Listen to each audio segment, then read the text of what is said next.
Okay, we continue looking at limit of sequences.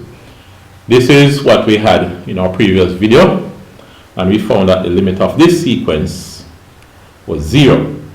Now, let's do some erasing, erase some of what we have here.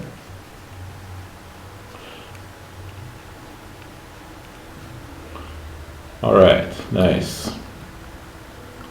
Suppose we have another case where, get rid of this ruler, we have this function.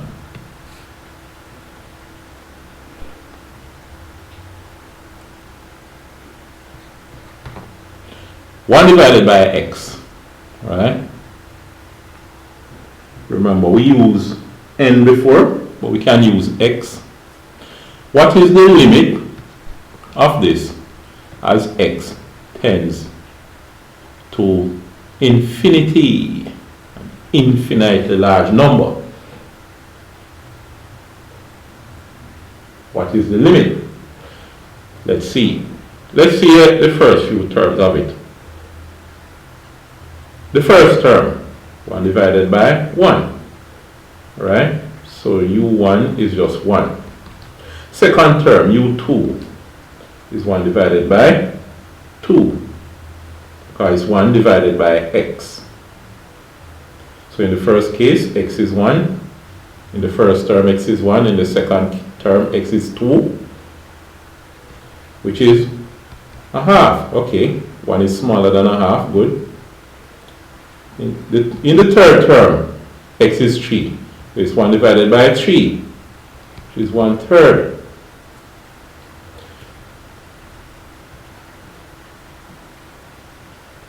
u1, u3, this should have been u3 and then this u4. Let me erase that and write them again. Right. So, this is u3, this is u4. In the fourth term, x is 4. So, u4 is 1 divided by 4, which is a quarter. So, these terms are getting smaller and smaller. Right? Now, if I should plot a graph, my x and y axis, and I say, I start 1 half, well, let's put decimal, since it's a graph, 0.5, so it'll be 0.75, 0.25, 0, and so on and so forth, alright? And this is n, the nth term, 1, 2, 3, 4, 5, and so on and so forth. When I plot the graph, first term is 1, what I have, 1, 1. Second term is 2, at 2, I match this with half. This is un, so it's u1, u2, u3. u3 is on 1/3, which is about 0.333, about here. u4 is a quarter, is 0.25. So you can see that as you keep plotting, as you go on and on, the answer gets smaller and smaller.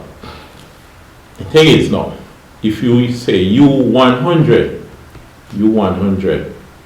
is 1 divided by 100. Now, what is u100? u100 is 0.001. 0.01. This is u100. Very small. 100th. If I find u of 1000, u1000 would be 1 over 1000. 0.001. So if you should plot the graph, you keep getting closer and closer to 0. This curve keeps getting closer and closer to the x-axis, but will never reach it. Even when you reach 1 million, u1 million, the millionth term, you get 1 divided by 1 million. Still don't reach the 0. No matter what. So, the thing is, it's tending towards 0. Closer and closer to 0. Never reaches it, but therefore what you say is that a limit of this is 0. Alright? The limit of this is 0.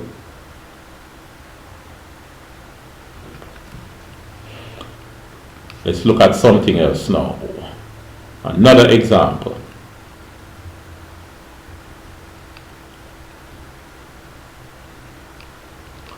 Let's erase some of these things here.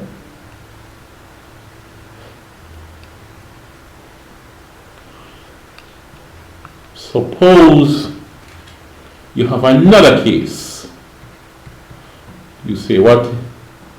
No.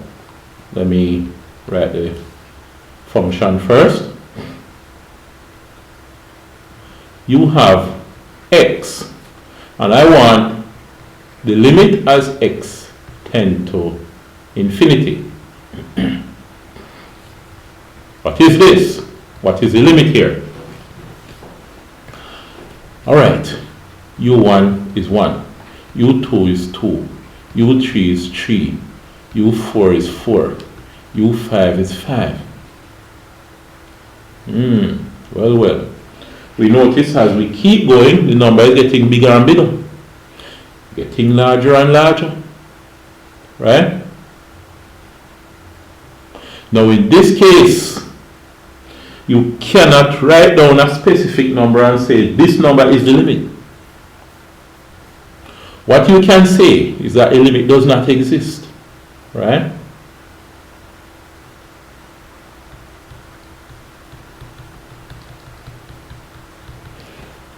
There is no number that it is approaching. If you should plot a graph of this, you would get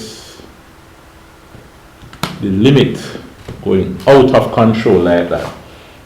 Alright? Now, there is a certain name that you give to these type of sequences.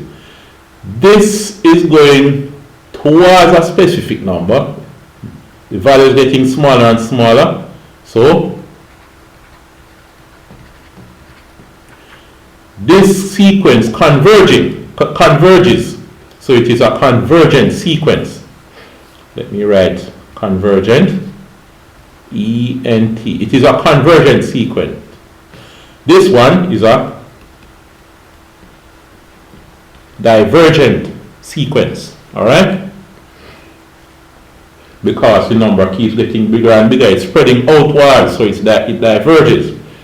And you probably remember converging and diverging if you did physics or in biology dealing with the eye, and you have, for example, a convex lens, and it causes light to converge to a point. So it's convergent lens, looking like this, and then you have the other lens that is called a divergent lens. When the light come in, they divert, spread outwards. Alright, these are converging lens.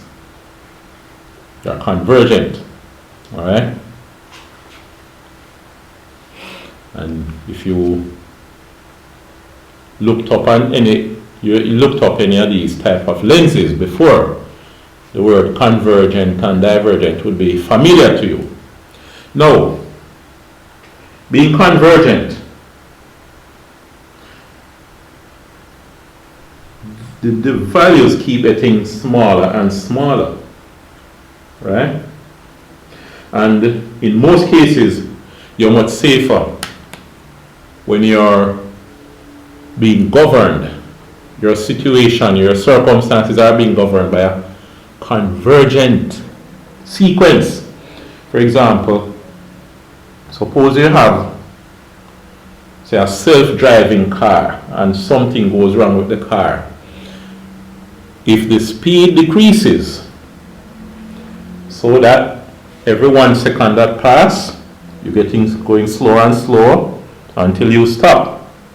You're much safer in that case than something going wrong and the speed of the car increasing more and more, right?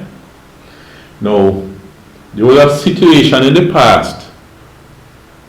It was Toyota Motor Vehicles. They were equipping them with electronic accelerators, and there were many accidents, some of them fatal, in which the car just goes out of control, speeding along the highway, going faster and faster, approaching the maximum speed. And the managers were trying to excuse it for the floor mats and mistakes the drivers make, but it was found that the fault was with the electronic accelerators, and Toyota had lost a lot of money, millions of US dollars because of that, and a lot of lawsuits that they face, right? So that's a case of a divergent sequence. It could be where an electric motor spins out of control, goes faster and faster until it is destroyed. You have, for example, the Fukushima nuclear reaction in Japan, where there was a fire because the temperature of the rods were getting higher and higher, and due to some error went out of control. They overheated, and there was a massive explosion. All right. So in those cases, you have divergent sequences occurring, and you really need to control or stop those things from happening before disaster occurs. With convergent sequence, you don't have to worry that much. Now, when the limit occurs here, you have a convergent sequence. If the limit does not exist, things can get out of control. The numbers keep rising, getting larger and larger, all right, until disaster occurs. An engine blows because the temperature gets so high. Things like that can happen in a convergent sequence, all right? Now, in real life, you need a limit where, for example, the speed limit. If you keep speeding up, and the speed limit is 80 kilometers per hour, in order to keep you and everybody else safe, you have a speed limit. All right? So you don't just fly over 80 and keep going up. Now, just to recap, you have two types of sequences: a convergent sequence in which the limit exists, and then a divergent sequence in which the limit does not exist. And in real life, a divergent sequence can lead to disaster if you don't quickly intervene and take emergency measures, right?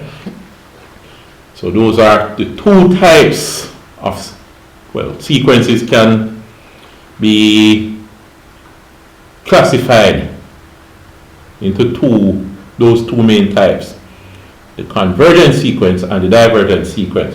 What we want to do at a later time is to look at more sequences and try to figure out whether those sequences are convergent or divergent. So I'll see you in the next video.